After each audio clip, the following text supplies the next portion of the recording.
रहा है।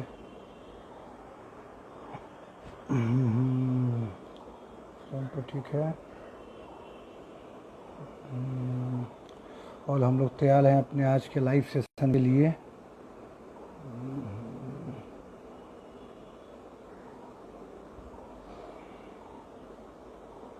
आज का लाइव सेशन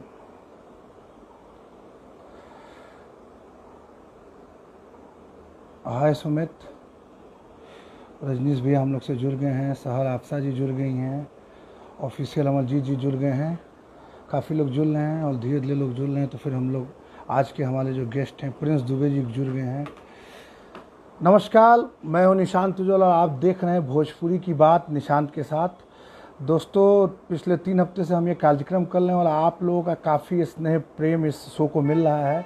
मुझे काफ़ी सारे डायरेक्ट मैसेजेस, कॉल और मैसेजेस आ रहे हैं। मेरे पत्रकार मित्रों के भी मैसेजेस आ रहे हैं, फिल्म ट्रेड के लोग हैं उनके भी मैसेजेस आ रहे हैं। लोगों को ये सेशंस काफ़ी पसंद आ रहा है।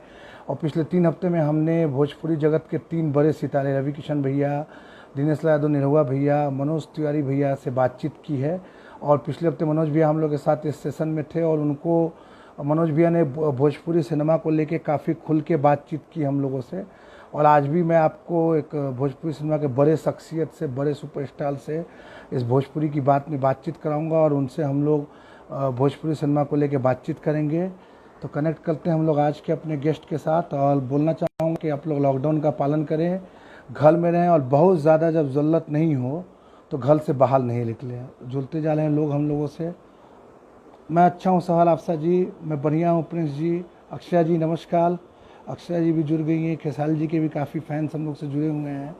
विशाल, समीर कुमार सिंह, आयुष तिवारी सब जुड़ गए हैं। पराग पाटिल जी जो डायरेक्टर हैं वो भी जुड़ गए हैं। स्टाइलिश सैंडी वो भी जुड़ गए हैं। Being Salman Khan, Ashish big fan of के वो भी जुड़े हुए हैं। तो हम लोग खेसारी जी को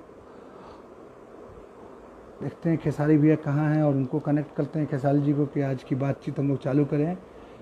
आज के हमारे जो गेस्ट हैं खेसारी जी कुछ ही देर में हम लोग से कनेक्ट होंगे। तो दोस्तों आप लोग बताया कीजिए, लव यू पराग पाटिल भैया, आप लोग बताया कीजिए आपको कैसा लगा ये सेशंस हमारे।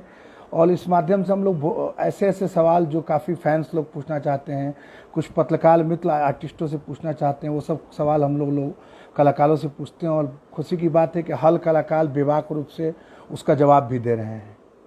विकास राज जी भी जुड़ गए हैं, अजय सिंह जी जुड़ गए हैं। आज के हमारे कॉल करते हैं हम लोग या बातचीत करते हैं। 5 हो गया, हम लोग लाइव सेशन अब चालू करें अपना।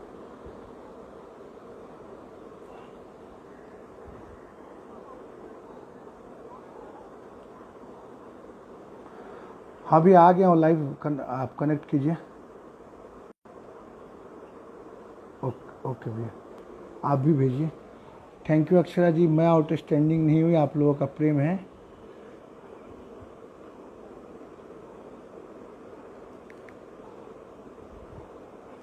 हम लोग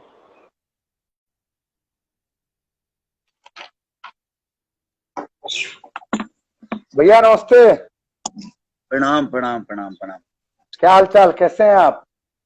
सब आशीर्वाद दुआ आप सबकी, आप जैसे बड़े भाइयों की दुआ है। मैं छोटा भाई हूँ आपका, मैं आपका छोटा भाई हूँ, बड़ा नहीं हूँ, लेकिन ठीक है। शरीर से नहीं लग रहे हैं, हो सकता है उम्र में हो सकती है कुछ। बिल्कुल बिल्कुल। और कैसे हैं आप? लॉकडाउन में भी खूब चर्चे आप ही के चल रहे हैं आजकल। देखिए, चर्चे के लिए खर्चे करने पड़ते हैं और खर्चा एनर्जी का होता है। हाँ। और मैं कहीं भी रहता हूं तो चर्चा में रहता हूं। बिल्कुल, मेरा कुछ नहीं है, ये लोगों का प्यार है और आप जैसे भाइयों का आशीर्वाद दुआ है। जो मैं कहीं दुनिया के किसी भी कोने में रहता हूं तो सिर्फ चर्चे में ही रहता हूं। बिल्कुल बिल्कुल खेसारी भैया, काफी लोग जुड़ गए खेसारी भैया हम लोग से इस लाइव सेशन में। रजनीश भैया जुड़े हुए हैं, पराग पाटिल जी जुड़े हुए हैं, अक्षरा सिंह जी जुड़े हुए हैं, अनंजय रघुराज जी जुड़े हुए हैं, दिनेश भैया, अम्रपाली जी। कौन? अनंजय रघुराज? हाँ, वो भी जुड़े हुए हैं। वो तो मेरे बड़े अजीज मित्र हैं, अभी तक उनके पास मेरा बहुत कुछ है। तो खेसारी जी, हम लोग ये लाइव सेशन चालू करने के पहले, ऐसे तो आपके बारे में सब लोग जानते हैं, लेकिन मैं अपने नजरों से आपके बारे में कुछ, जो लोग हमसे कनेक्टेड हैं और जो लोग देख रहे हैं उन लोगों को, दर्शकों को बताना चाहेंगे? मैं और प्रिंस, साफ कर दी अपना। हाँ मतलब कैमरा प्रिंस दुबे जी गीतकार हैं, वो खेसारी भैया कैसे हैं पूछ रहे हैं, जो बस मलंग बाबा के फिल्म में प्रणाम गाना करता लिखे हूँ, थे। हर ब्राह्मण को बिल्कुल पैर छूता हूँ, आजीवन छूता रहूंगा। बिल्कुल। और बड़ा प्यार मिलता है। खेसारी जी तो चालू करते हैं हम लोग। मैं आपके बारे में कुछ लोगों को परिचय देना चाहता हूँ, मतलब आपके बारे में सब लोग जानते हैं, लेकिन मैं खुद अपने अंदाज में कुछ बोलना चाहता हूँ। जी साधारण जी। से कद काठी से दिखने वाले लड़के, जो भोजपुरी दुनिया के, भोजपुरी संगीत की दुनिया में लगातार 10 सालों से अपना आधिपत्य जमाए हुए हैं और सबसे बड़े ट्रेंडिंग स्टार हैं, वो है खेसारी लाल यादव। लगातार 10 सालों से ऑडियो की दुनिया में सबसे बड़े नाम है खेसारी लाल यादव। भोजपुरी फिल्मों में अपने पहली ही फिल्मों से उन्होंने छक्का मारा और उसके बाद एक से एक बड़ी सुपरहिट फिल्में दी। इनकी फिल्मों ने हमेशा ट्रेंड बदलने का काम किया। हाल की मेहंदी लगा के रखना और संघर्ष, उसका जीता ज्यादा उदाहरण है। वो दोनों ट्रेंड सेटल फिल्में हैं। हजारों युवा लड़के जो साधारण कद काठी के हैं, जो बहुत गरीबी से आते हैं, जो कम पढ़ाई लिखाई कर सके हैं, उन लोगों के लिए प्रेरणा स्रोत है खेसारी लाल यादव। इनकी सफलता से आम आदमी खुद को कनेक्ट करते हैं। ऐसे ही नहीं, शख्सियत खेसारी लाल यादव जी का स्वागत है और हम लोग शुरू करते हैं खेसारी लाल यादव जी से बातचीत। खेसारी इतनी तारीफ तो मैं अपने इतनी तारीफ तो मुझे आज तक किसी ने किया ही नहीं होगा जितनी तारीफ आपने आज मुझे कर दी। नहीं नहीं भैया, जो बल्कि सच्चाई है जबकि मैंने मैं उस बोला, लायक मैं नहीं हूँ, देखिए तारीफ अरे करिए, नहीं, मुझे अच्छा लगा कि अपनी तारीफ में बहुत कम सुन पाता हूँ। आप जैसे भाइयों के मुंह बिल्कुल से सुना तो अच्छा लगा, क्योंकि आप कहीं ना कहीं इंडस्ट्री को बखूबी जानते हैं। आप हर आदमी के स्ट्रगल को आपने देखा है। मुझे लगता है कि मैं जितना सिनेमा नहीं कर पाऊंगा उतना आपने रिलीज किया है। बिल्कुल तो बिल्कुल कहीं ना भैया। कहीं अब आपके मुंह से तारीफ यही सिर्फ अच्छा लग रहा है कि कहीं ना कहीं जनता से आप जुड़े रहते हैं, और ये नहीं नहीं, बिल्कुल मेरे बिल्कुल हिसाब से मैं ये सारी समर्पित अपने उस जनता को करता हूं कि अगर वो नहीं होते, अगर वो मुझे प्यार नहीं दिए होते तो मैं इस तारीफ के काबिल नहीं बना होता। बिल्कुल बिल्कुल। खेसारी भैया, आपको लगता है कि आम्रपाली जी भी आ गई? उनका मैसेज है, hello both of you. Akshara ji भी नमस्ते। आई हैं, वो भी हेलो बोल रही हैं। नमस्ते सब लोग, नमस्ते। आपकी हीरोइनें, आपके दोस्त, नमस्ते। फिल्म लाइन के फैन सब जुड़ गए हैं। भैया खेसारी जी, आपको लगता है कि जिस तरह आप गाना गा रहे थे, या हजारों गायक जो भोजपुरी फिल्मों में, जो भोजपुरी संगीत में हैं और गाना गायकी करते हैं, उन लोगों के लिए मनोज तिवारी जी, निरहुआ जी, इन लोगों ने एक ट्रेंड सेट किया कि जो भी गायक हैं, वो अगर अच्छा गाना गाते हैं, लोकप्रिय होते हैं, तो अभिनय में आ सकते हैं, अभिनय बन सकते हैं। तो क्या आप अभिनय में आएंगे, ये बचपन से सोचते थे, या आपको लगता है कि इस ट्रेंड का आपको फायदा मिला? बचपन से आप सिंगर बनना चाहते थे या एक्टर बनना चाहते थे, और आज जो आप बड़े एक्टर बने हैं, इस एक्टिंग करियर में सबसे बड़ा योगदान किसको देते हैं? देखिए, योगदान तो मेरे कहने का मतलब कि मैं उस ऑडियंस को देता हूँ जिस ऑडियंस ने मुझे मेरे ऑडियो को अगर नहीं सुना होता, मेरी वीडियो को नहीं देखा होता, तो सबसे ज्यादा योगदान देखा जाए तो उस ऑडियंस का है। और हाँ, हीरो बनने का योगदान अगर देखा जाए तो कहीं ना कहीं मनोज भैया और रवि भैया का बहुत बड़ा योगदान है। और मनोज भैया का, खास करके मनोज भैया का, कि गायक से वो एक्टर बने, तो हम लोग के लिए एक रास्ता उन्होंने बनाया। और मैं आजीवन शुक्रगुजार हूँ, मैं अपने जी तीनों जी। भाइयों और 3 भाइयों का, मैं अपने चारों गार्जियन का, जो कि मैं इन लोगों का बचपन में मैं छोटा था तब मैं कहीं ना कहीं कांच का शैली सुना करता था, जो पवन भैया का गाना है। बचपन में हम्म समझिए कि ज्यादा उम्र भी नहीं थी मेरी, तब से मैं हम्म पवन भैया को सुन रहा हूँ, उनको देख रहा हूँ। मनोज भैया को बचपन से आदमी देख रहा है। छोटे से हम लोग थे तब हम लोग ने बगल वाली जान मारेली से लेके निरहुआ सटल रहे से लेके, और ये जो मेरे 4 बड़े भाई हैं जो कि मेरे गार्जियन भी हैं, तो इन चारों भाइयों को देखकर मैं बड़ा हुआ हूँ। कहीं ना कहीं मेरे अंदर अगर ऊर्जा आती है तो इनको देख कर आती है। इनसे कुछ सीखने को हमेशा मिलता है, चाहे वो पवन भैया हो, चाहे दिनेश भैया हो, या मेरे बड़े भाई रवि भैया, या मनोज भैया। तो ये लोग कहीं ना कहीं हमारे पिता की तरह एक सम्मानित हैं, और हमेशा इनको मैं आदर के भाव से हमेशा देखता हूँ। और मैं आने वाली पीढ़ी को भी यही बोलता हूँ कि अगर आपसे अगर कोई बड़ा है, अगर सम्मानित है, तो उसको सम्मान दें। तो जिसको लगता है कि देना चाहिए वो देता है, जिसको नहीं लगता है वो नहीं देता है, तो उससे क्या ओके। मतलब है। नहीं तो मतलब आप ये तो मानते हैं, लेकिन एक्टिंग फील्ड में आप आए तो आप किसको उसका योगदान देते हैं? जैसे एक्टिंग में एक्टिंग आप आ फील्ड गए, में मनोज मनोज भैया, लेकिन आपको सबसे पहले एक्टिंग में, फिल्मों के लिए किसने संपर्क किया? मुझे कहीं ना कहीं बता रहा हूँ आपको कि मुझे लेकर यहाँ पे आए दीप भैया। अशोक कुमार तो दीप जी। मेरे अशोक कुमार देव जी, तो मैं जी उनका हमेशा तहे दिल से हमेशा शुक्रिया अदा करता हूँ कि उन्होंने मेरा जी। कैसेट उठाया और मुझे दिल्ली से उन्होंने बोला कि बेटा तू आ बॉम्बे, 1-2 लोग हैं, तुम्हारी अच्छी पर्सनालिटी है, तू गाता अच्छा है, तुम्हारा नाम बड़ा है, तो तू आ, देखते हैं। 1-2 लोग मेरे जानने वाले हैं, उनसे मिलवाता हूँ। तो उन्होंने आलोक भैया से मुझे मिलवाया, और आलोक ओके। भैया मुझे देखे, उस समय में साइन नहीं हुआ था। और उसके बाद मुझे रमाकांत जी से भी उन्होंने उसी समय मिलवाया था। लेकिन मैं जब पटना गया उस समय मेरा एक गाना आया था कि सैया लइका नियन सूत जला कोरा में दिया क्या जोरा में ना। तो उसी कैसेट को लेके जब मैं पटना गया था तो एक होटल में मुझे आलोक भैया बुलाए और बुलाकर और फिर हमें साइनिंग उन्होंने 11,000 रुपये का दिया। और वो मेरे लिए बहुत बड़ी चीज थी। वो 11,000 रुपये का चेक आज भी नहीं भजाया हूं मैं। आज भी उस 11,000 का चेक मेरे पास पड़ा है विदाउट डेट, और हमेशा कहीं ना कहीं उस चेक को मैं रखता हूँ, क्योंकि मेरी जीवन की पहली वो फिल्म बहुत सफल हुई और उसके बाद तो रेस्ट इज द हिस्ट्री, लगातार फिल्में आने लगी। खेसारी भैया एक बात बोलूंगा कि आज जितनी अच्छी बॉडी आपने बनाई है, मुझे कहते हुए बहुत खुशी हो रही है कि हमारे भोजपुरी इंडस्ट्री में अगर सलमान खान की बात होगी बॉडी को लेकर, शरीर को लेकर के, तो उसमें आपका नाम मैं लेना चाहूंगा कि बेहतरीन बॉडी बिल्डर जो भोजपुरी फिल्म में अभिनेता जिनका सलमान खान की तरह बॉडी है तो वो खेसारी लाल यादव का है। और लाखों युवा लड़के जो भोजपुरी देखते हैं, फिल्में देखते हैं, उनके भी आप जिम के लिए सब के इंस्पिरेशन है। लेकिन तब भी ऐसा होता है जब भी आपको किसी लोग को आपका क्रिटिसाइज करना होता है या आपको नीचा दिखाना होता है तो लोग कहते हैं कि आप नाच के लवंडा से अपने कैरियर की शुरुआत की है। मैंने इसलिए पूछना चाहता हूं क्योंकि मेरा मानना है कि दुनिया में कोई भी विधा हो जो ईमानदारी से रोजी रोटी देती है वो बुरी नहीं होती है। आप क्या कहेंगे इस बारे में जो आपको कहा जाता है कि नाच के लवंडा है? आपने जो बातें बोली वो बिल्कुल सही बोली। ऐसे तो मैं उस विधा से कभी आया नहीं, और अगर होता भी तो मुझे कहीं ना कहीं मुझे खुद को फक्र होता है कि देखिए मैं नाच के लवंडा, और नाच के लवंडा में लवंडा उस चीज को नहीं बोलूंगा, कहीं ना कहीं वो सरस्वती के पुत्र हैं, वो संगीत से जुड़े हुए हैं, तो वो एक आर्टिस्ट हैं, वो एक कलाकार हैं। और मैं कभी इस नाच के विधा से जुड़ा नहीं, और ना ही मैं कभी नाच पार्टी में रहा हूँ। मेरी जीवन, मैं तो एक गायक था, और मैं रामायण और महाभारत गाता था। जो व्यास लोग पहले मैं 6-7 महीने रामाशंकर यादव, एक हमारे सिवान के हमारे गुरुजी थे, उनके साथ में करीब 6-7 महीना, करीब 7-8 महीना रहा। उसके बाद मैं 4-5 साल कहीं ना कहीं मेरे गुरुजी जो माननीय मेरे श्री कमलाकांत मिश्रा व्यास जी, और उन्होंने मुझे कम से कम 4 से 5 साल में उनके साथ रहा, गायकी सीखी। गायकी में क्या, मैं रामायण महाभारत गाना सीखा। तो मैं कभी नाच पार्टी में नहीं रहा, लेकिन लोगों को मानसिकता को तो मैं नहीं बदल सकता निशान जी। लोग मुझे बोलते हैं इस बात को कि हाँ खेसारी नाच का लवंडा है, बट देखिए लवंडा मैं नहीं कहता, वो एक आर्टिस्ट है। और अगर मुझे लवंडा भी बनना पड़ा तो मुझे कोई उसमें आपत्ति नहीं है इस बात से कि मैं लवंडा था। अगर लोगों का मानना है तो मेरे लिए ये बहुत बड़ी चीज नहीं है कि मैं इसको बुरा मान जाऊं। मैं बुरा नहीं मानता इस चीज को, क्योंकि वो भी एक आर्टिस्ट है।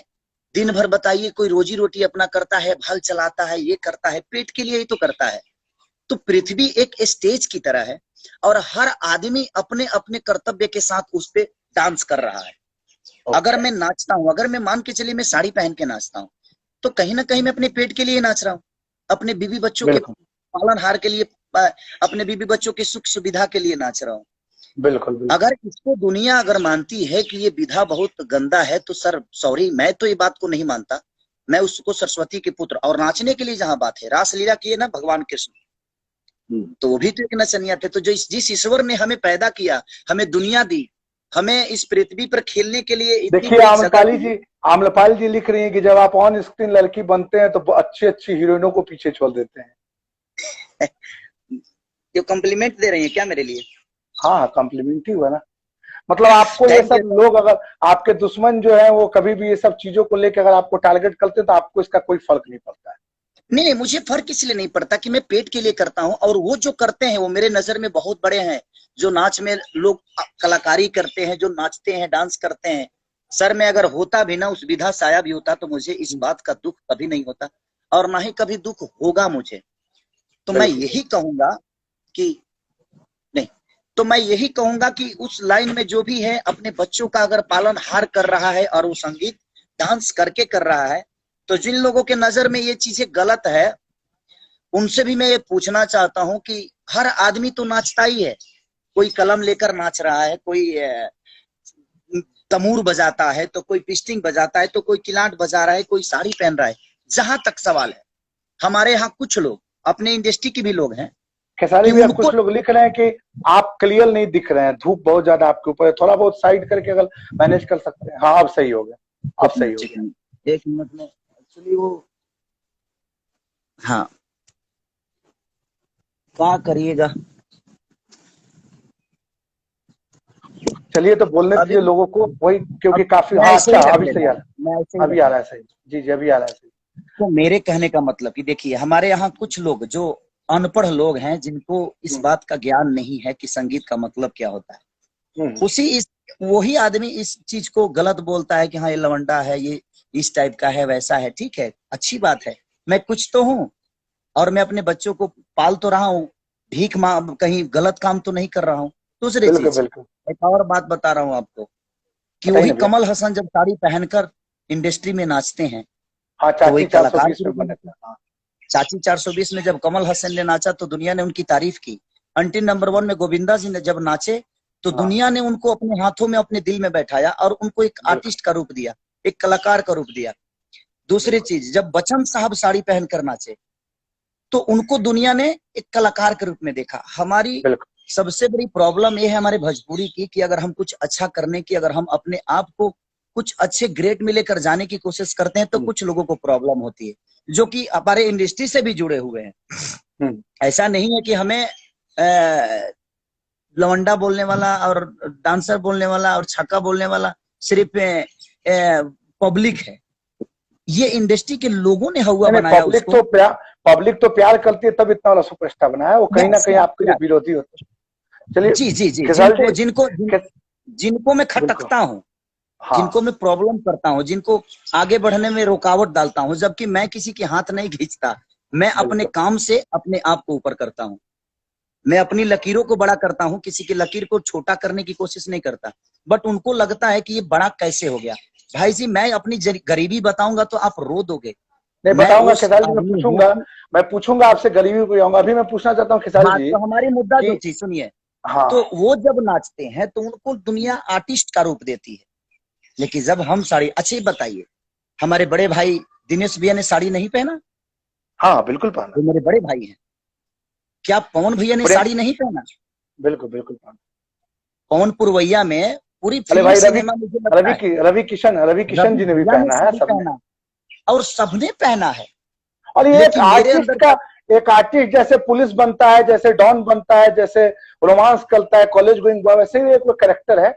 ठीक है, उसका यस, जवाब मिल गया हम लोगों को कि आपको, आप उसका मतलब उन लोगों को ये ऐसे जो लोग ऐसे नहीं, विरोधी और ऐसी जिनको बात करते हैं भाई उसका आपको जी, कोई और फर्क नहीं है। जिनको संदेह भी है कि मैं अगर नहीं हूँ वो बड़ा, मैं ये सब देखिए नहीं अम्रपाल हूँ। जी लिखी कि दिनेश जी बहुत बहुत सुंदर दिखे थे। मधु जी लिख रही हैं कि वेरी हार्ड वर्किंग एक्टर।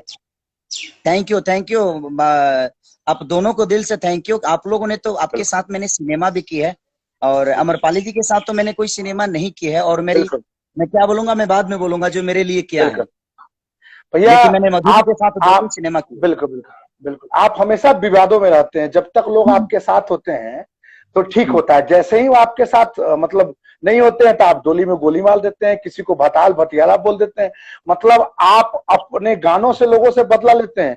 सच में ये गाने किसी के लिए आप गाते हैं कि ऐसे ही लोग विवाद में आपको घसीट देते हैं? बहुत देखिए होता इंपॉर्टेंट क्या है, अभी का ज्वलंत सवाल नहीं है ये। नहीं सुनिए, अब निशांत जी मैं आपको बताता हूँ जी जी। होता क्या है कि मैं उस चीज को मनोरंजन के लिए गाता हूँ।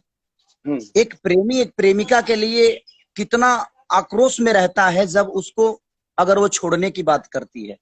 हम्म तो अगर हम किसी से मोहब्बत करते हैं तो लगता है कि हमारी दुनिया हिल गई, हम्म हमारी दुनिया हिल गई। दूसरी चीज, अभी जो अभी इस गाने की बात कर रहे हैं कि आपने, जो मैंने गाना गाया था कि हाँ रहत भतार आला भटियारा भटाल रहता भतियारा जाता। जी। हाँ, मैं 6 महीना पहले इस गाने को गाया था। ये मुझे ओके। पता 6 महीना पहले नहीं था कि लॉकडाउन हो जाएगा और हर आदमी अपने घर में आ जाएगा। जी जी। और वो गाना को सुनिए, हम्म हमरा के तनिको न माने ला, दोसर देवाल जाके फाने ला, इत हम्म, घूमी घूमी, इत घूमी घूमी खोजत चारा। जी जी। एक पत्नी अपने पति की जो हरकतें है वो अपने हम्म सहेली से बोल रही है। हम्म ऐसा नहीं है कि मैंने आरा शहर पे पहली बार गाना गाया हूँ। मेरे कम से कम 10 ऐसे गाने होंगे जो आरा के लिए होंगे, क्योंकि मेरे लिए कोई जिला नहीं है, मेरे लिए कोई जाति नहीं है। मेरे लिए हर वो जिला मेरा अपना है, हर वो जिला के लोग मेरे अपने हैं। कुछ लोग इस गाने को विवादित बनाने के लिए और पब्लिक को आपस में लड़ाने के लिए, खुद की रोटी सेकने के लिए उन लोगों ने इस गाने को एक विवाद दे दिया। ओके, मतलब आपने ये गाना किसी के ऊपर नहीं गाया था, आप किसी भी साथी कलाकार के ऊपर गाना नहीं गाते हैं, ये लोग उसको बिल्कुल नहीं कनेक्ट कर भाई लेते जी, मेरा मानसिक, और आप अगर लोगों को लगता है कि मैंने, कुछ लोगों को लगता है कि मैंने पवन भैया के लिए गाया है, वो मेरे बड़े भाई है, वो गार्जियन है, और उसको आज से नहीं देख रहा हूं मैं, जब मैं 6 बरस के था ना, तब से मैं देख रहा हूं उस आदमी को बड़ा देखते हुए। तो आज मेरे जीवन में मेरे कहीं ना कहीं वो पिता तुल है, और उस पिता तुल इंसान को मैं इतनी अभद्रता के साथ में कैसे बोल सकता हूँ। और मेरे लिए कोई जिला बड़ा बात नहीं है, मेरे लिए हर वो जिला मेरा अपना है। एक पत्नी का, आप गाना का बोल सुनिए कि हमरा के तनिको न माने ला, दोसर देवाल जाके फाने ला, तो घूमी घूमी खोजत चारा, भतार भटियारा रहता जाके आरा। एक पत्नी का एक दर्द है कि मेरा पति किसी और लड़की के साथ फंस गया है, और वो अपने सहेली से अपनी विधा बोल रही है। ऐसा नहीं था, मैंने किसी पर्टिकुलर इंसान का उसमें ना नाम लिया है, और ना ही किसी को मैंने टारगेट करके गाया। आज ये बताइए, हम सब एक भाई ही हैं, हम किसको टारगेट करेंगे? कुछ लोग ऐसे लोग हैं जिन लोगों को लगता है कि नहीं, हम विवाद खड़ा कर देंगे, खेसारी को नीचा गिरा देंगे। जब मैं गरीब था ना, मैं जब लिट्टी बेचता था, लोगों का बर्तन जूठा धोता था ना, तो तब तो कोई नीचे गिरा ही नहीं पाया, क्योंकि जनता और हर आदमी इस बात को जानता है बिल्कुल बिल्कुल खेसारी कि जी, मैं क्या। आप अपने हार्ड वर्किंग के बदौलत हैं। खेसारी भैया, गाना चोरी का भी बहुत आरोप लगता है, यादा कदा की गाना चुरा लिए, तो क्या ऐसा बातों में सच होता है क्या? नहीं, मुझे अच्छे बताइए, मेरे कहने का मतलब कि गाना चोरी का इल्जाम इधर मुझे लगता है कि लहंगा लखनऊआ, और एक अभी एक गाना मेरा रिलीज हुआ है, इसी पे चोरी का हाँ। इल्जाम लगा है। इससे पहले मेरे पे गाना का चोरी का इल्जाम नहीं लगा, और ये दोनों गाना अखिलेश कश्यप जी का लिखा हुआ। हम्म। ये बताइए कि जब आपका गाना कोई रिलीज नहीं होता है भाई, आप राइटर हैं या आप देखिए, गायक आम्रपाली हैं? आम्रपाली जी लिख रही है कि तुकबंदी के लिए भी कई बार जिले का नाम लेना पड़ता है, सही है? हाँ, तुकबंदी सही के है। लिए। अच्छा, पवन भैया कितने बार गाना है, 11 जिला उखाड़ देला किला, तो हाँ, माने ऐसे तो है नहीं ना, छपरा है तो बिल्कुल छपरा जी हिले, छपर सिवान हिले। समझ गए लोग नहीं, तुकबंदी के लिए उस चीज को, समझ गए नहीं। लेकिन आप लोगों को। खेसारी जी के फैंस और पवन जी के फैंस या भोजपुरी के जो भी श्रोता हैं, वो लोग हाँ, जान जाए कि कोई भी गाना कोई किसी को टारगेट करके नहीं गाता है। ये सस्ती लोकप्रियता पाने के लिए जो छोटे कलाकार हैं वो आप लोग को भड़काते हैं, इसलिए यस। आप लोग कृपया इन लोग के जाते हैं। तो भैया, वो गाना चोरी वाले को हम लोग बात करते हैं कि गनवा चोरी का जो आता है। आपकी आवाज नहीं आ रही है निशान जी। हेलो, अभी आ रही है भैया? हेलो, नहीं, अभी भी आवाज आपकी नहीं आ रही है मेरे पास। आ रही है? अभी भी नहीं आ रही है। पता नहीं क्या हो गया, इसको हटा दूं क्या मैं? अभी है? अभी भी नहीं आ रही है, क्या हो गया? अभी नहीं आ रही है आवाज? आवाज अचानक से आ रही है, लेकिन वो समझ में नहीं आ रहा है आप क्या बोल रहे हैं। अभी आ रही है आवाज क्या? अभी भी नहीं आ रही है। पता नहीं क्यों नहीं आ रही है आवाज। मैं एक बार, नेटवर्क का लगता है प्रॉब्लम, आपका प्रॉब्लम तो नहीं, क्योंकि मेरी आवाज तो जा रही है। हेलो, आप लोग कृपया लिखें, जो लोग देख रहे हैं, कि आवाज आ रही है कि नहीं मेरी आप लोगों को। आपकी आवाज क्लियर नहीं आ रही है मुझे। आपको आ रही है क्या अभी आवाज? काट के फिर कनेक्ट करें क्या वहां से आपको? कुछ गड़बड़ हुआ है, आ रही है, कभी आ रही है, रुक रही है, आ रही है, रुक रही है। ओके, हेलो हेलो, लेकिन लोग तो लिख रहे हैं कि नहीं मेरी आवाज आ रही है, शायद कहीं एक बैग आवाज कहाँ चली गई। नेटवर्क तो है ही दोबारा फुल। कनेक्ट करेंगे क्या? दोबारा करता हूँ भैया कनेक्ट। दोबारा कनेक्ट कर लीजिए। ठीक है भैया।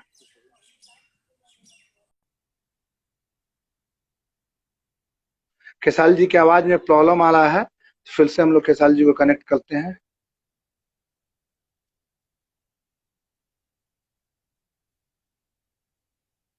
आ रही है दोनों की? सॉरी, हाँ चलिए। हाँ भैया, अभी आ रहा है आवाज ना? हाँ हाँ, अभी आ रही है। ये सस्ती लोकप्रियता पाने के लिए सब लोग, कुछ होता क्या है कि कुछ लोग पब्लिक को गुमराह करने के लिए, और जिस आदमी को मैं आदर्श मानता हूँ, उस आदमी के बारे में मैं कैसे बोल सकता हूँ बताइए? मैं भी एक बिल्कुल इंसान हूँ, और मैं भी उस आदमी के साथ जब मिलता हूँ, तो आज भी आदमी मिलता है उस आदमी का तो सम्मान देता है, इसलिए सम्मान नहीं देता है कि नहीं वो मैं एक आर्टिस्ट है, जी नहीं, वो मेरे बड़े भाई हैं, आर्टिस्ट के साथ साथ बिल्कुल उनको बिल्कुल। मैं छोटे बचपन से मैं उस आदमी को देख रहा हूँ, हम्म, कहीं ना कहीं मैं उनको देखकर बड़ा हुआ हूँ, तो वो आदमी मेरे लिए गार्जियन है, और उस गार्जियन के बारे में मेरे शब्द कभी गलत हो ही नहीं सकते, कि जिनको देखकर मैं बड़ा हुआ हूं उनके बारे में मैं ऐसी अश्लील बातें करूं। कुछ लोग इसको कंट्रोवर्सी करके और किसी के नजर में गिराने और पब्लिक के नजर में चीजों को गंदा साबित करने के लिए करते हैं, जबकि एक पत्नी का दर्द है, नहीं, समझ गया अगर वो मैं। पूरा गाना जनता, सुनिएगा तो आपको समझ में लेकिन आएगा कि आप पत्नी का देखिए दर्द। जनता हमेशा आपके साथ खल रही है, और मुझे लगता है कि लोग ये जान करके जान जाएंगे कि सस्ती लोकप्रियता। तो गाना चोरी वाले पर हम लोग थे, तो आपका क्या कहना हाँ, है? आप कभी, हाँ मैं आपसे बोलना चाहता हूँ कि अगर आप जी गायक हैं, मैं राइटर हूँ, अगर जी कोई गाना रिलीज नहीं हुआ है जी, तो मुझे कैसे पता चलेगा? हाँ अगर मैं आपको लिख कर दूं तो आपको कैसे पता चलेगा निशान जी की ये गाना चोरी का है? बिल्कुल सच्चाई है। ये काफी बार फिल्मों में भी होता है कि राइटर ने हाँ, कहानी किसी को दी, तो वो राइटर की प्रॉब्लम है, ये गीतकारों की प्रॉब्लम है। मेरा इसमें कोई एक स्टार कोई क्या इसमें कर एक सकता है? कलाकार की, हाँ, एक कलाकार की गलती कैसे हो सकती है? बिल्कुल मेरे कभी कहने का मतलब, अब उस राइटर को वो राइटर कहाँ से लाया, कैसे लाया? अच्छी चीजें जब समझ में किसी को आती है तो उस पे हाँ बोल देता है आदमी। अगर मुझे भी कहानी अच्छी अगर कोई सुनाता है तो आदमी कोशिश करता है, नहीं अरे हमें अब पता चला जो वो कहानी और कहीं बन चुकी है तो मैं तो देखा नहीं। हाँ, जब अगर वो रिलीज हो जाएगी सिनेमा, उसके बाद अगर मैं वो कहानी करता हूँ तो मैं दोषी हूँ। बिल्कुल बिल्कुल। लेकिन जब भैया, चीजें रिलीज आप हो पर गई, आप पर आरोप है कि आप अपने फिर फैंस के आपकी द्वारा। आवाज चली गई। भैया लेकिन आवाज तो आ रही है, आपका कुछ प्रॉब्लम नहीं हो रहा है आवाज का ना? बार बार आवाज क्यों जा रहा है? आवाज आपकी आ ही नहीं रही है। अभी आने लगा, अभी आने लगा ना? कुछ प्रॉब्लम है मोबाइल में? नहीं, मेरे तो इसी मोबाइल से लाइव आता, अभी आ रही है आवाज आपको? जितना विवादित विवादित मैं हूं उतना ही विवादित आपका मोबाइल हो रहा है। अभी आवाज आ रही है थोड़ी बहुत? नहीं सुन पा रहा हूँ। क्यों बार बार प्रॉब्लम हो रहा है आवाज का? फिर से काट के कनेक्ट करता हूँ, मैं लगता है बार बार प्रॉब्लम हो रही है हम लोग के कनेक्शन में। बार बार खेसारी भैया से कनेक्शन में हम लोग को प्रॉब्लम हो रही है, उनका आवाज कभी गड़बड़ हो जा रहा है। आज पता नहीं पहली बार ऐसा हो रहा है। कनेक्ट करते हैं फिर से हम लोग खेसारी जी को। हाँ खेसारी जी, अभी आ रहा है आवाज? हाँ, अभी आ रही है। ओके। ये आरोप लगता है आपके ऊपर कि आप अपने फैंस के द्वारा साथी कलाकारों को सोशल मीडिया पर गाली दिलवाते हैं, या जो आपके अच्छा विरोध में होता है उसके आपके फैंस लगातार गाली देने लगते हैं। ये सब चीजें बहुत जरूरी है लोगों को जानना कि आप सर, सच में ऐसा मैं करते हैं कि नहीं। हाँ सुनिए, मैं एक आर्टिस्ट हूँ, कोई रेलवे रेलवे का अधिकारी नहीं, जो मुझे पता चलता है कितने टिकट कंफर्म है। और मैं, देखिए, मैं, मेरे कहने का मतलब कि मैं एक वर्कर टाइप का हूं। मैं रेलवे का कर्मचारी होता तब ना मुझे पता चलता कि कितने फैन हैं और कितने लोग हैं और कौन, हाँ भाई कितने सीट नंबर है इनका। अब हम कहाँ हैं, हम रेलवे पे टिकट काटी ले। आह, अब इ लोग के बुझात हो कि ना खेसरिया रेलवे के टीटी ह, एकरा पता बा, एकरा लगे चार्ट सीट बा कि हाँ एकरा के जानी ले हम। लेकिन ऐसा तो आप है इस नहीं माध्यम, निशान जी। भैया लेकिन आपको अपने फैंस से अपील इसी माध्यम से कीजिए मैं कि वो बिल्कुल लोग कहना किसी को चाहता गाली हूँ, नहीं मेरे दें। फैन हो चाहे भाई अदरवाइज किसी के भी फैन हो, मैं हाँ सबको यही बोलना चाहूंगा कि आप किसी आर्टिस्ट के लिए, किसी आर्टिस्ट हम्म को गाली आपको देने का कोई हक नहीं है। आप हम्म बिल्कुल मत दीजिए, ये आपका दायित्व तो हम्म बनता है, क्योंकि हर आदमी की माँ माँ की तरह ही होती है और माँ का दर्जा बहुत बड़ा होता है, बहन बहन की तरह होती है और बहन का दर्जा बहुत बड़ा होता है। आपको जिसको नहीं सुनना है आप मत सुनिए, लेकिन आप प्रतिक्रिया किसी के लिए दीजिए तो एक सभ्यता रूप में दीजिए। आप बोल दीजिए जो मुझे अच्छा नहीं लगा यार, कुछ और गाना गाओ यार। मेरा कहना का मतलब यह है, आप डायरेक्ट किसी को गाली देकर और किसी को अपने अपनी जुबान गंदा करके आपको क्या मिलेगा उससे? ना मैं बिल्कुल किसी को घर चलाता हूं और ना ही बाकी कोई स्टार किसी का घर चलाने वाला है। हम एक मनोरंजन के साधन है, तो मैं चाहता हूं कि मनोरंजन के साधन को मनोरंजन करिए, उसको अभद्रता के साथ और गाली गलौज के साथ गंदा मत करिए, और उसको बिल्कुल परोसिए तो अच्छे तरीके से परोसिए। आप किसी के भी, आज नहीं तो कल उस आदमी का कोई भी गाना आएगा तो आपको अच्छा लगेगा और आप ही तारीफ करेंगे। तो अगर आप अपने आचरण को, अपने विचारधारा को अच्छा रखेंगे तब ना आपको दुनिया कहीं ना कहीं अपना लेगी। जब आप ही बिल्कुल बताइए, अगर खेसारी के फैन है, अगर पवन जी को गाली देते हैं या दिनेश जी को देते हैं या मनोज भैया को या किसी अदरवाइज किसी भी इंसान को देते हैं, तो क्या लगता है वो मुझे नहीं देंगे? बिल्कुल सही क्योंकि बात आज है। नहीं तो कल वो मुझे भी दे सकते हैं। अगर मान लीजिए मेरे बड़े भैया पवन, गार्जियन स्वरूप पवन भैया का अगर फैन है, चाहे दिनेश भैया का फैन है, अगर वो उनके तरफ से मुझे गाली देते हैं तो क्या वो उनको नहीं देंगे? तो मैं नहीं तो यही लोगों कहना से चाहता हूँ निवेदन है, तो कि जो खेसारी जी सच्चे के जो फैन भी है, फैन है,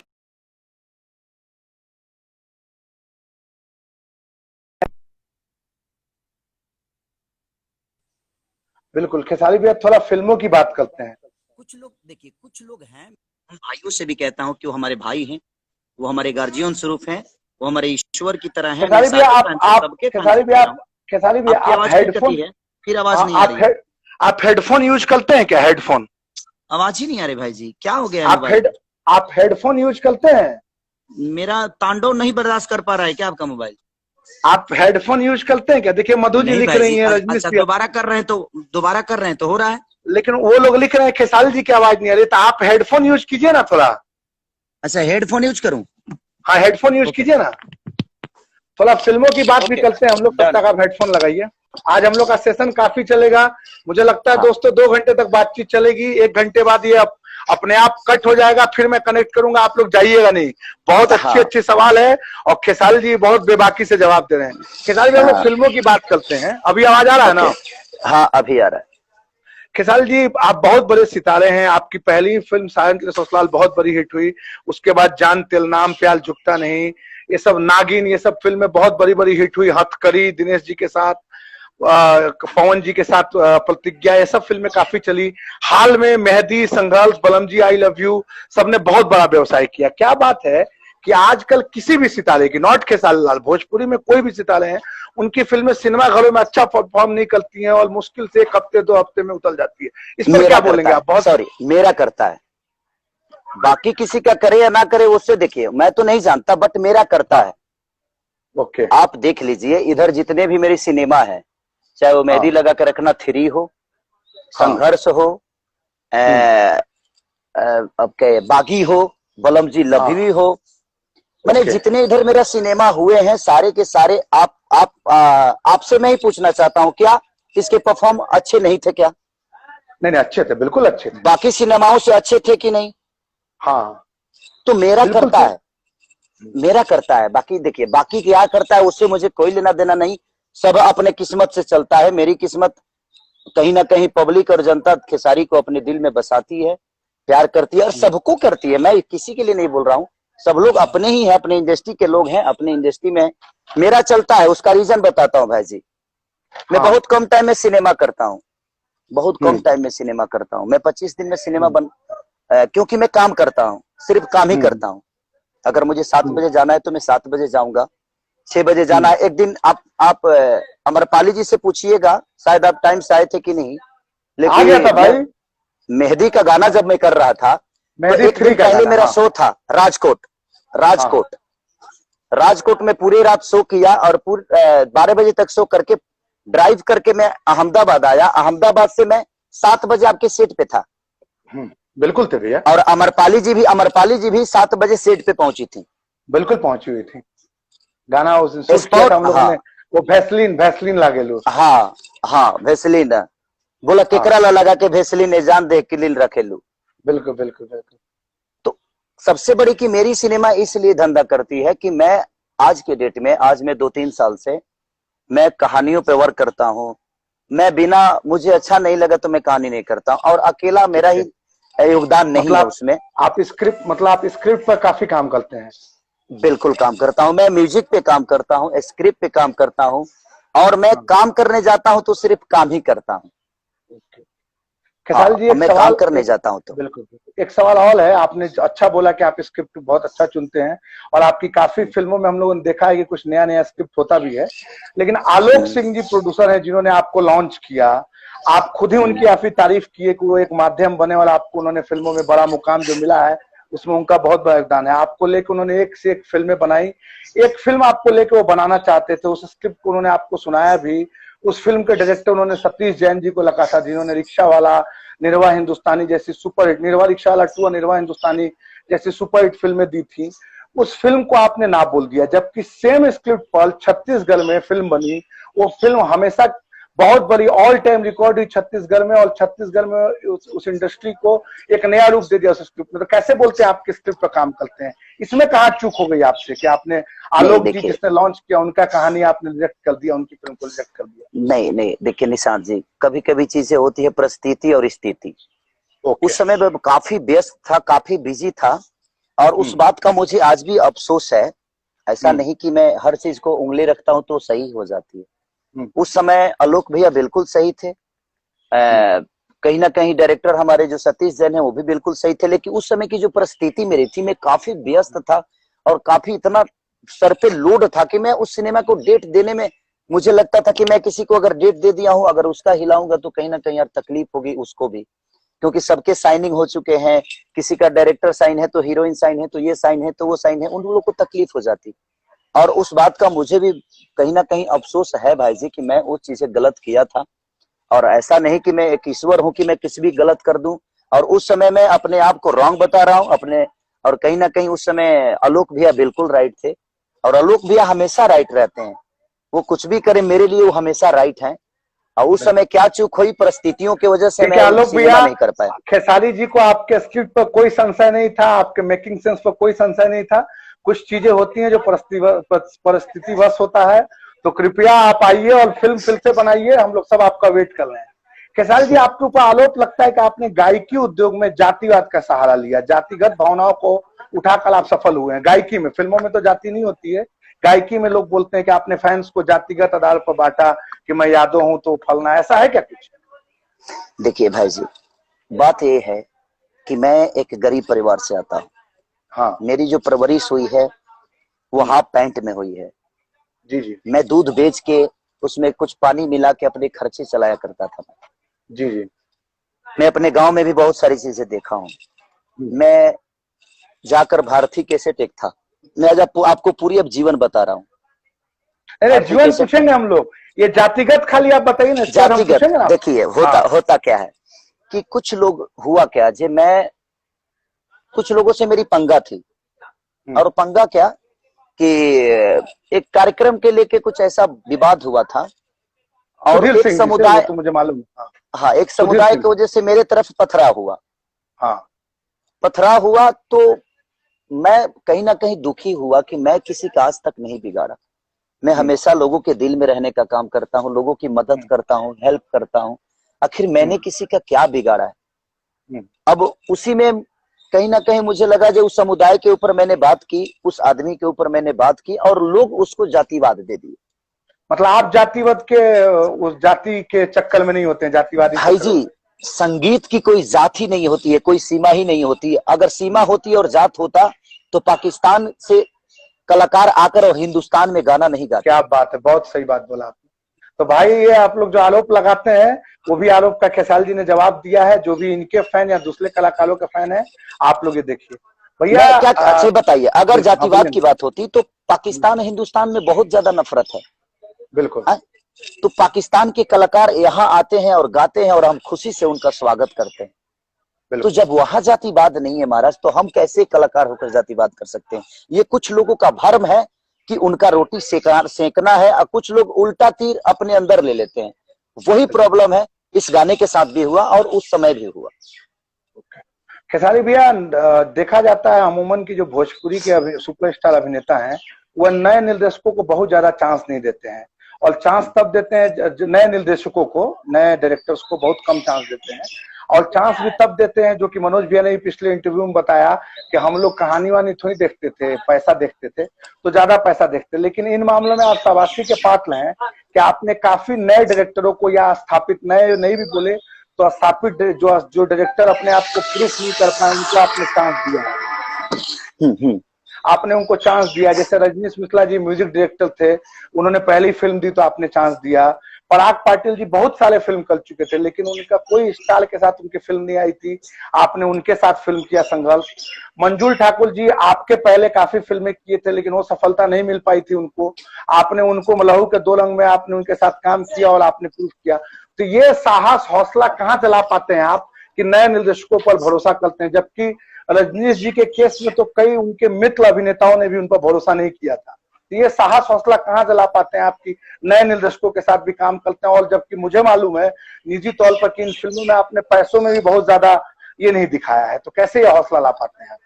देखिए, सबसे बड़ी चीज है कि मैं क्या कह रहा हूँ कि इस दुनिया में जो मैंने फेस किया है अपने जीवन में, मुझे लगता है कि अनुभव सबके पास है।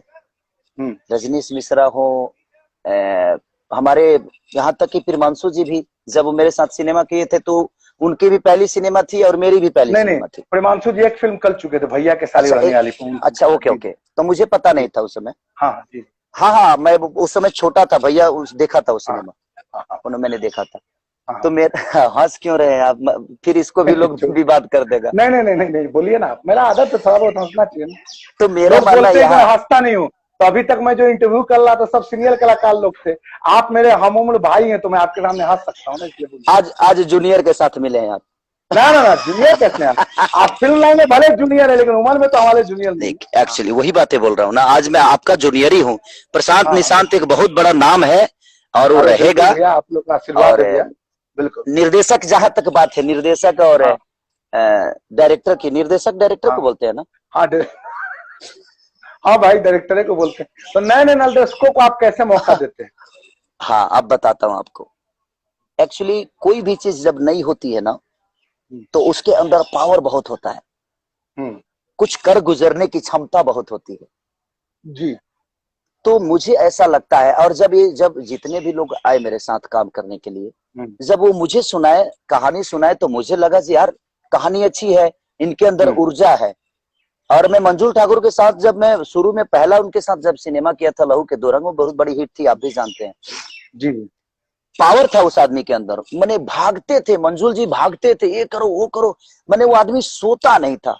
मैं वही चीजें देखा रजनीश भैया के अंदर भी, कि हम लोग को शूटिंग कराते थे और शूटिंग के बाद फिर रूम में घुसते थे, बाबू कल हम लोग ये सीन कर रहे हैं, थोड़ा कैसे और किया जाए, बताओ ना। तुम्हारे तरफ भी, तुमको भी लगता है तो तुम देहात का कुछ बताओ।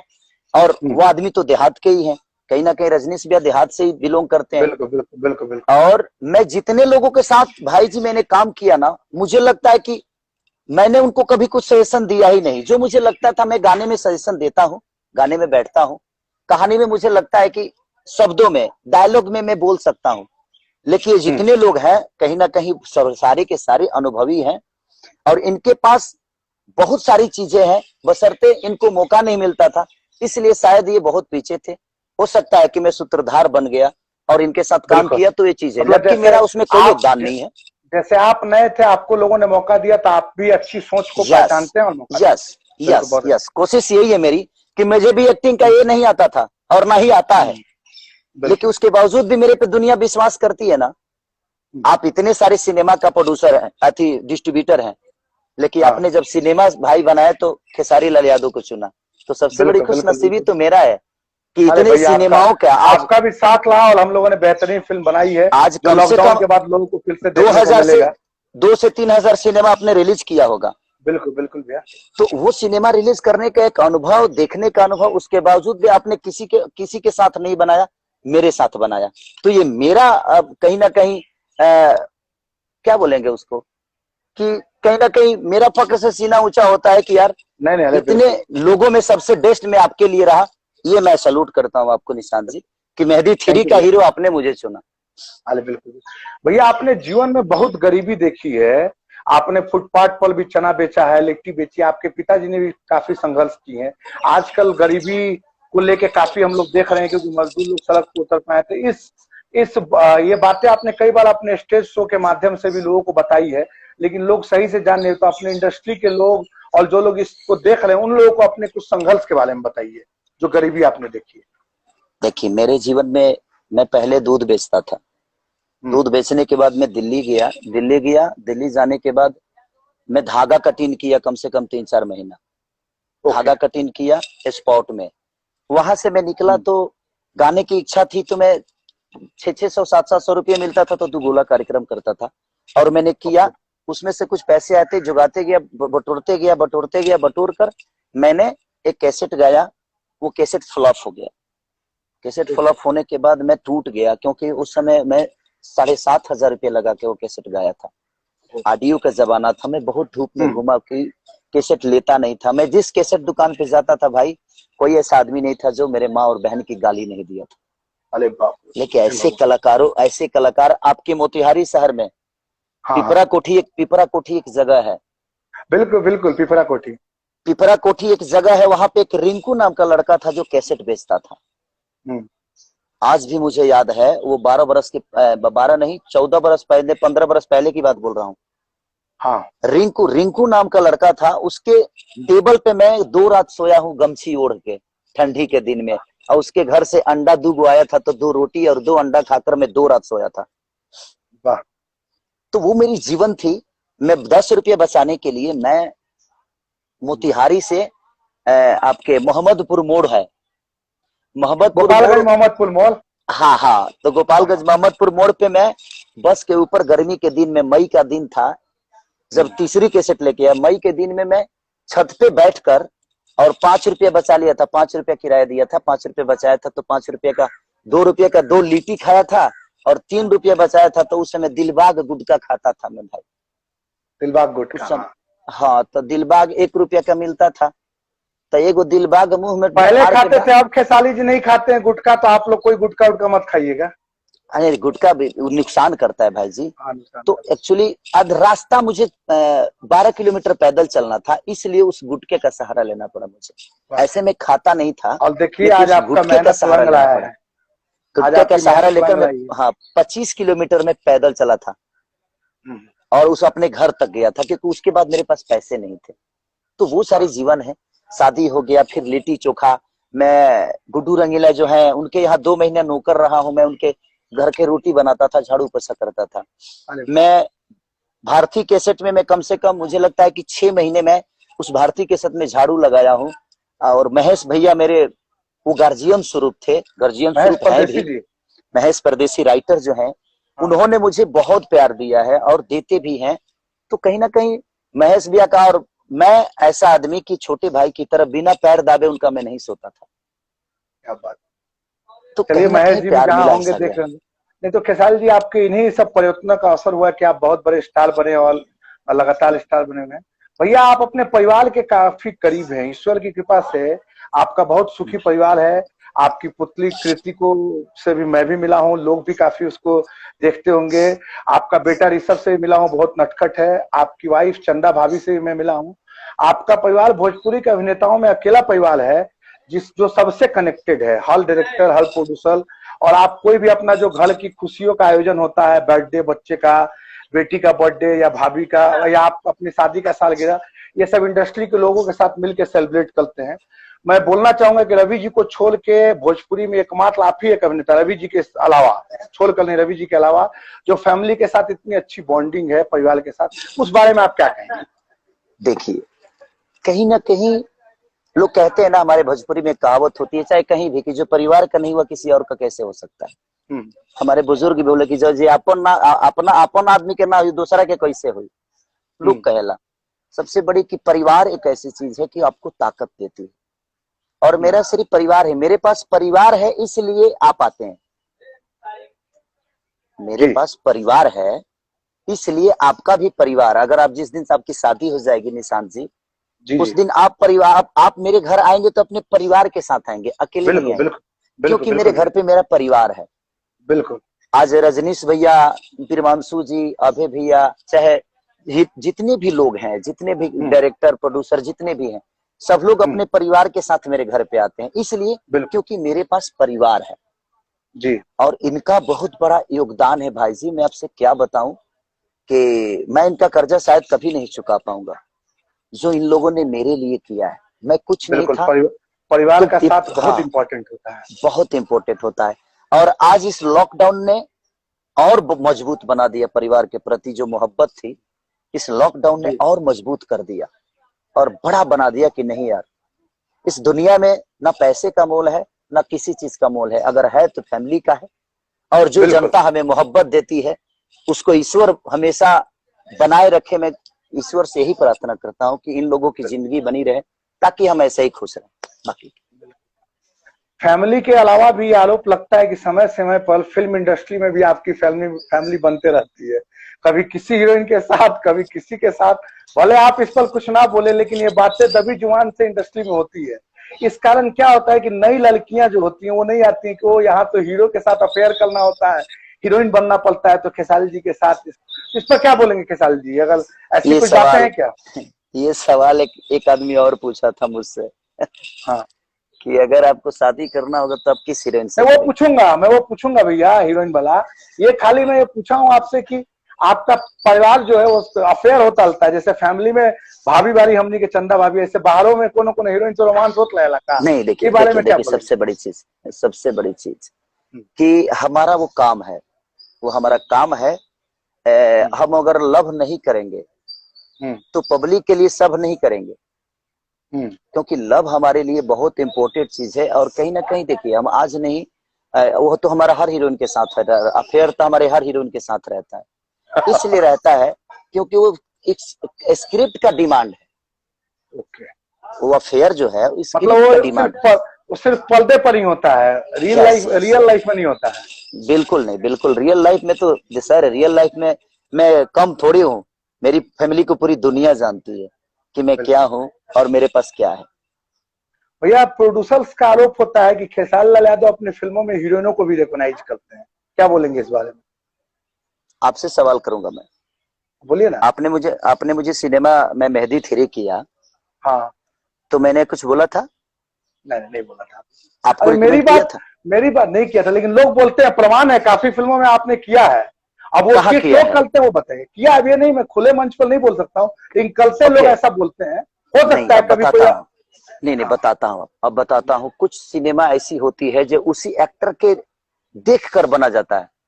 ओके, होता क्या है, जो हर सिनेमा को माधुरी दीक्षित और आपके अनिल कपूर नहीं कर सकते। कभी कभी कुछ ऐसे सिनेमा होती है कि श्रीदेवी के लिए भी बनती है। ओके, तो होता क्या है कि कुछ किसी ऐसी कहानी होती है, जो कुछ कैरेक्टर ऐसे होते हैं जिनके लिए सोचा जाता है कि नहीं यार, ये आदमी करेगा तो अच्छा लगेगा। तो मैं एक सजेशन देता हूं, मैं किसी को ये नहीं बोलता कि आप इनको रख लीजिए। मैं एक सजेशन देता हूं कि भैया, अगर इस सिनेमा को, अगर इस रोल को अगर ये आदमी करेगा, तो शायद ये सिनेमा और बड़ा हो जाएगा, और कहीं ना कहीं ये सिनेमा अच्छा होगा, क्योंकि इस टाइप की एक्ट ये आदमी अच्छा करता है। तो हम सजेशन देते हैं। मैं रिकमेंड कभी किसी के लिए नहीं करता, और शुरू से आदत है। नहीं तो आप देख लीजिए, फिल्म के बेहतरी के लिए आप सजेस्ट करते हैं? वो फिल्म के बेहतर के लिए। अदरवाइज मेरा कोई लगाव किसी से नहीं है कि मैं इन्हीं को रखो तो मैं सिनेमा करूंगा, ऐसा कुछ नहीं है। भैया, खेसारी जी भोजपुरी फिल्म इंडस्ट्री में हर एक अंतराल के बाद गायक नायक बनकर आते हैं और सुपरस्टार बन जाते हैं। मनोज जी सुपरस्टार बने, फिर निरहुआ जी आए, निरहुआ भैया के बाद पवन जी आए, पवन जी के बाद आप आए, और आप जिन जिन गायकों ने एक्टिंग में अभिनय में अपना भाग्य आजमाया, वो सब सुपरस्टार बन गए। आपके बाद काफी गायक लोकप्रिय हुए, उनके गाने भी काफी चले। लेकिन आपके बाद कोई भी आदमी जो आया इस मतलब क्या कहते हैं, अभिनेता बना गायक से, वो मुकाम नहीं बना पाया, ना अपना अभिनय में छाप छोड़ पाया। इस बारे में क्या बोलेंगे आप? कोई साजिश कर दिया आपने कि कोई दूसरा गायक का सुपरस्टार ना बन सके? देखो, हम कुछ बोलब तो बड़ा विवाद हो जाए यार। नहीं, कुछ बोलिए, जो आपको लगता है बोलिए। तेज हमनी है, एगो कहावत कहल जाला कि तेज लइका कौची दुनी करते में चिन्हा जले जा। हाँ, बिल्कुल बिल्कुल, इस बात को आप बचपने में मानते चिन्हा हैं? जला। हर आदमी ये सवाल करता है मेरे से, मैं कितने लकी आज के जो नए लड़के हैं, आपके भी मन में ही होगा ना, जो मेरे बाद जो नए लड़के हैं, यही ना, जो नए लड़के आए हैं उनकी बातें आप बोल रहे हैं। वो क्यों नहीं? हाँ, नए लड़के मतलब ये तो मतलब हाँ, एक पहले ये सवाल है कि आपके बाद कोई क्यों नहीं उस स्टारडम को छू पाया, हाँ, या उस पर खड़ा नहीं उतर पाया लोगों के, जबकि सबका गाने लोकप्रिय। ऐसा नहीं है कि वो गायक स्टाइल नहीं है, उनके गाने चले हैं, लेकिन वो अभिनय में नहीं बन पाए। निरहुआ के बाद पवन सिंह के बाद खेसारी के बाद कोई नाम नहीं है जिसको हम अभिनय का सुपरस्टार बोल सकते हैं। जी, संस्कार बहुत बड़ी चीज होती है, इस बात को आप मानते हैं? बिल्कुल बिल्कुल मानते हैं भैया। मैंने बड़ा भाई रवि भैया को माना। मैं आज भी रवि भैया का पैर छूता हूँ। मैं आज भी दिनेश भैया का पैर छूता हूँ। आज भी मैं मनोज भैया का पैर छूता हूँ। आज भी मैं पवन भैया का पैर छूता हूँ। जी, तो मैं जब आया तो मैं सबको अपना आदर्श बना लिया। मैं आया तो मैं सबको आदर्श मानता था, मानता हूँ, मानता रहूंगा।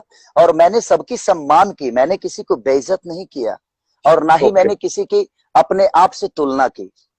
लेकिन मेरे बाद अब लोग बोलते हैं कि वो लोग नए हैं, लेकिन नए कहां से? 5 साल से सबका कम से कम देखा जाए तो सारे हीरो जितने आपने गिनवाया मेरे बाद, सारे हीरो को कहीं ना कहीं 15-20 फिल्में हो गई।